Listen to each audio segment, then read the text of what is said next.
Hello guys, class 12 maths NCERT book का chapter 1 relation and function उसकी first exercise 1.1 का question number 11 आज हम करेंगे।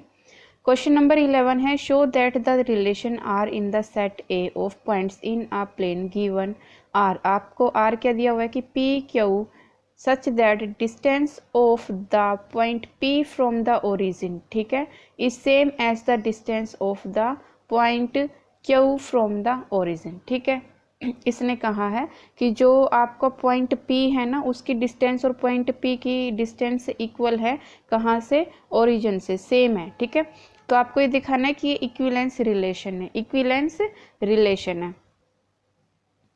उसके बाद में पहली चीज इक्विवेलेंस रिलेशन शो करनी है। उसके बाद में आपको क्या दिखाना है कि show that the set of all points related to point P not equal to 0 0 is the circle passing through P with the origin as centre. ठीक है, इसने क्या कहा है कि आपको उसके बाद में दिखाना है कि जो भी और पॉइंट्स हैं P से वो 0 0 नहीं है, उसके इक्वल नहीं है। तो आपको बताना है कि जो P से थ्रू, जो उस सर्कल से पासिंग थ्रू है, उनमें आपको क्या दिखाना है, सेट दिखाना है उस और सारे पॉइंट्स का। ठीक है, बिल्कुल सिंपल है, इसमें कुछ नहीं होगा। पहले इसको इक्विवेलेंसी रिलेशन शो करेंगे। ठीक है, इक्विवेलेंसी रिलेशन के लिए रिफ्लेक्सिव होना चाहिए, सिमेट्रिक होना चाहिए और ट्रांजिटिव होना चाहिए, ये चीज़ होनी चाहिए। तो हमें देखो आर क्या दिया हुआ है, आर में हमें दिया हुआ है कि पी क्यू, ठीक है, सच दैट, उसने कहा है कि P की और Q की सेम डिस्टेंस है। ठीक है, कहाँ से, ओरिजिन से। तो ओरिजिन को हम O मान लेते हैं, तो OP is equal to OQ, यही आपको रिलेशन में बोला है इसने। ठीक है, तो रिफ्लेक्सिव के लिए देखना भाई, एक एलिमेंट लेते हैं रिफ्लेक्सिव के लिए हम, है ना, और उसका same element same order pair होना चाहिए। तो लेट P, अगर हमने P लेट कर लिया कि कोई सेट A में आपको दिया है, सेट का नाम हमने A मान लिया कि कोई सेट A है, क्योंकि सेट आपका A ही दिया हुआ है आपका क्वेश्चन नंबर 11 में। ठीक है, अगर ये A में है तो इट मीन्स P और P आपका क्या होगा, P और P क्या होगा, बिलोंग्स टू R होगा। ठीक है, अगर ये आपका बिलोंग्स टू R है तो इट मीन्स यहाँ पर अगर मैं P रख दूँ, क्योंकि भाई हम क्या करते हैं, यही तो करते आए हैं अभी तक हम पीछे क्वेश्चन में, कि यहाँ पर क्या रख दूँ मैं, P, तो OP is equal to OP आ गया। अगर ये दोनों इक्वल हैं तो it means PP belongs to R, ये क्या हो गया हमारा, R is reflexive, R is reflexive. भाई रिफ्लेक्सिव के लिए same element same ordered pair R में होना चाहिए, दैट्स इट। ठीक है, सिमेट्रिक, सिमेट्रिक के लिए देखना भाई, टू एलिमेंट्स लेते हैं तो हमने लेट कर लिया P Q belongs to A। ठीक है, अगर P Q belongs to A है तो क्या होगा, P Q क्या होगा आपका R में होगा, है ना। अगर ये R में है तो देखो आपको ये चीज़ दी हुई है कि OP is equal to OQ। ठीक है, OP is equal to OQ। अगर मैं इसको ऐसे लिख दूँ कि OQ is equal to OP, तब भी सेम ही बात है ना। अगर ये इसमें बिलोंग कर रहा है तो इट मीन्स क्या होगा, QP भी आपका क्या होगा, QP भी क्या होगा भाई आपका R में होगा। अगर ये R में है तो इट मीन्स क्या होगा, R इज सिमेट्रिक। भाई सिमेट्रिक, रिफ्लेक्सिव और ट्रांजिटिव कैसे करना है कैसे नहीं, इसके लिए मैंने क्वेश्चन 1 to 10 तक सारी वीडियोस बनाई हुई है, इंट्रोडक्शन की भी, तो वहाँ से देख लेना। ठीक है, ट्रांजिटिव के लिए देखो, ट्रांजिटिव में 3 एलिमेंट्स लेते हैं हम, P Q एंड S ले लेती हूँ। ठीक है, बिलोंग्स टू R। क्यों, अगर मैं यहाँ पर R लेती ना तो, सॉरी ये सेट A में है ना, तो set A, P Q S belongs to A। ठीक है, तो अब यहाँ पर देखना P Q belongs to R। अब देखो मैंने इसलिए S लिया था क्योंकि ये R और ये दोनों सेम सेम हो जाते तो समझ नहीं आते रिलेशन वाला कौन सा और एलिमेंट कौन सा है ना, तो इसलिए S लिया हमने। And Q S belongs to R, तो क्या है हमारे इसमें क्या दिया हुआ है कि OP equal to OQ and OQ is equal to OS। अगर हमारे ये इसके इक्वल है तो ये भी इसके इक्वल होगा, अगर ये इसके इक्वल है तो इट मीन्स ये दोनों भी क्या होंगे, हमारे इक्वल होंगे। ठीक है, तो OP is equal to OS, अगर ये हमारा है तो क्या होगा फिर, PS भी क्या होगा हमारा, R में बिलोंग करेगा। अगर ये R में बिलोंग कर रहा है तो इट मीन्स ये क्या है, ट्रांजिटिव है ना, तो R इज ट्रांजिटिव। देखो भाई, अगर ये सिमेट्रिक भी है, रिफ्लेक्सिव भी है और ट्रांजिटिव भी है, अगर ये रिफ्लेक्सिव, सिमेट्रिक, ट्रांजिटिव है तो इट मीन्स क्या होगा, ये हमारा R is an equivalence relation.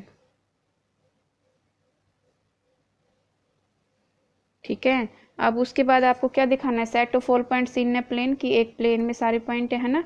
तो देखना, फॉर एग्जांपल ये देखो आपका ओरिजिन O दिया हुआ है ना, कि ओरिजिन A है, यहाँ से इसने बताया कि पॉइंट P अगर है, अगर यहाँ पर अगर पॉइंट P है तो यहाँ पर कोई पॉइंट Q भी होगा, यहाँ पर R भी होगा, यहाँ पर S भी होगा, है ना, यहाँ पर T भी होगा, U भी होगा, तो ऐसे बहुत सारे होंगे। अगर मैं इनको ऐसे मिला दूँ, अगर मैं इसको ऐसे मिला दूँ, ठीक है, ठीक है, अगर मैं इसको ऐसे मिला दूँ, क्योंकि क्या है, रिलेट कर रहे हैं ना पॉइंट, ठीक है, एक पॉइंट से रिलेट करने, तो एक पॉइंट ओरिजिन से देखो ये रिलेट कर रहे हैं ना सारे। अब हमने एक चीज़ सर्कल वाले चैप्टर में देखो, आप 10th क्लास से पढ़ते आ रहे हो कि सर्कल से जब आप ऐसे इसको ज्वाइंट करते हो तो वो आर होता है, आपका आर होता है ना।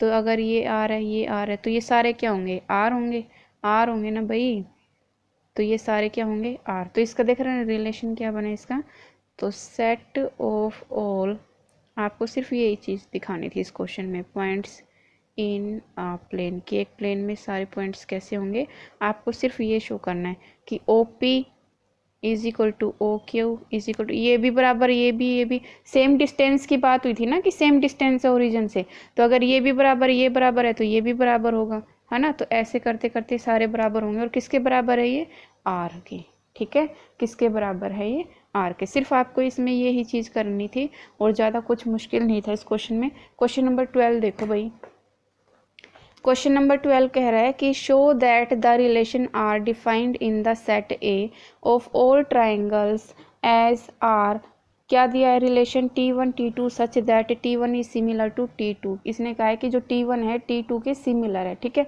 तो पहली चीज़ आपको इसमें दिखानी है कि इक्विवेलेंस रिलेशन है। दूसरी चीज़ इसमें आपको दिखानी है कि कंसिडर 3 राइट एंगल ट्राइंगल। अब की 3 ट्राइंगल इसमें दिए कि T1 T2 T3, 3 right angle triangle है। इसमें आपके इसमें इसकी साइड दी हुई है 3 4 5, इसकी 5 12 13 इसकी दी है 6 8 10, ये T3 की है, ये T2 की और ये T1 की है, ठीक है। तो आपको ये बताना है कि इन तीनों ट्राइंगल में से एक दूसरे से रिलेट कौन सी करती है ना। तो देखो भाई, क्वेश्चन नंबर 12, क्वेश्चन नंबर 12 में, क्वेश्चन नंबर 12 में पहली चीज़ तो आपको क्या प्रूव करनी थी, इक्विवेलेंस रिलेशन, ठीक है। और आपको दिया हुआ था कि T1 T2 और था such that T1 is similar to T2, ये आपको गिवन है, ठीक है। तो हम रिफ्लेक्सिव के लिए देखना क्या करते हैं, रिफ्लेक्सिव के लिए, रिफ्लेक्सिव के लिए हम एक एलिमेंट लेट करते हैं, तो हम लेट कर लेते हैं इसमें late T1 belongs to A, ठीक है। अगर T1 बिलोंग्स टू A कर रहा है तो दैट मीन्स हम T2 की जगह क्या लिख देंगे, T1 की, T1 is similar to T1। अगर ये इसी का सिमिलर है तो आप इसका रीज़न दोगे, because every triangle is related to itself, ठीक है। आपको सिर्फ इतना सा इसका क्या देना है, रीज़न। उसके बाद में नेक्स्ट पॉइंट आप लिखोगे कि T1 क्योंकि same element same ordered pair होता है ना, कि T1 बिलोंग्स टू R, तो इसलिए क्या होगा, R इज रिफ्लेक्सिव, R क्या हो गया हमारा, रिफ्लेक्सिव हो गया, R क्या हो गया हमारा, रिफ्लेक्सिव। सिमेट्रिक के लिए देखो भाई,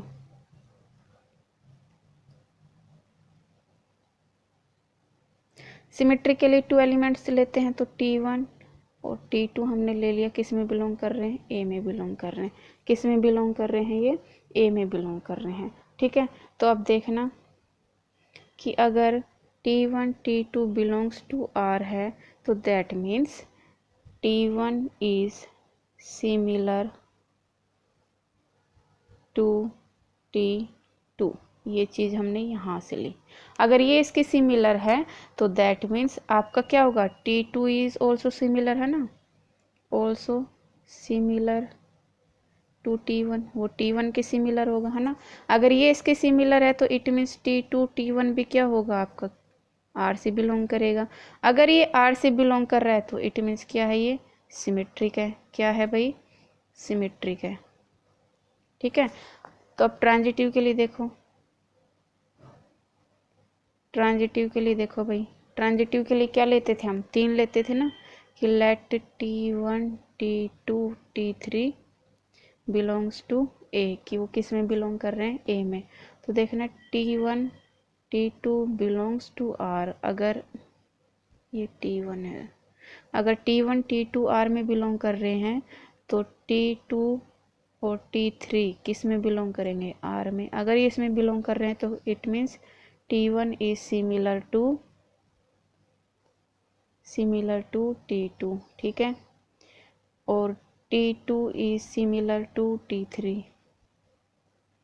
अगर ये इसके सिमिलर है और ये इसके सिमिलर है तो that means T1 is similar to T3, ठीक है, सिमिलर टू T3, तो ये इसके सिमिलर होगा। अगर ये इसके सिमिलर हैं तो T1 और T3 क्या होगा, R में बिलोंग करेगा। अगर R में बिलोंग करेगा तो इट मीन्स क्या होगा, ये R इज ट्रांजिटिव। अगर ये रिफ्लेक्सिव भी है, सिमेट्रिक भी और ट्रांजिटिव भी है तो it means R is an equivalence relation. ठीक है, क्या है भाई, इक्विवेलेंस रिलेशन है। अगर ये इक्विवेलेंस रिलेशन है तो इसमें आपको बाद में क्या दिखाना था कि T1 T2 और T3 एक दूसरे से रिलेट करने चाहिए ना। तो T1 की साइड देखना क्या दी हुई थी, 3 4 5, और T2 की दी हुई थी आपकी उसमें 5 12 13, और T3 की दी हुई है उसमें 6 8 10। अब ये देखो कंपेयर करना भाई, अगर इसको इससे डिवाइड करूँ 3/5 4/12 कोई कॉम्बिनेशन नहीं बन रहा। अगर इसको करूँ 3/6 4/8 5/10 तो सारा देखना compare T1 and T3, T1 and T3 को कंपेयर किया तो 3/6 is equal to 4/8 is equal to 5/10, तो क्या हो गया 1/2 1/2 और 1/2, दोनों में रिलेशन हो रहा है ना, 1/2 is equal to 1/2 is equal to 1/2 हो रहा है ना। इट मीन्स एक दूसरे से रिलेट कर रहे हैं, तो आप इसलिए लिखोगे कि T1 इज रिलेटेड टू, किससे रिलेटेड है वो, T3 से। ठीक है, सिर्फ आपको ये ही करना था इस क्वेश्चन में। आई होप आपको समझ आया होगा। ठीक है, so bye bye, love you, take care.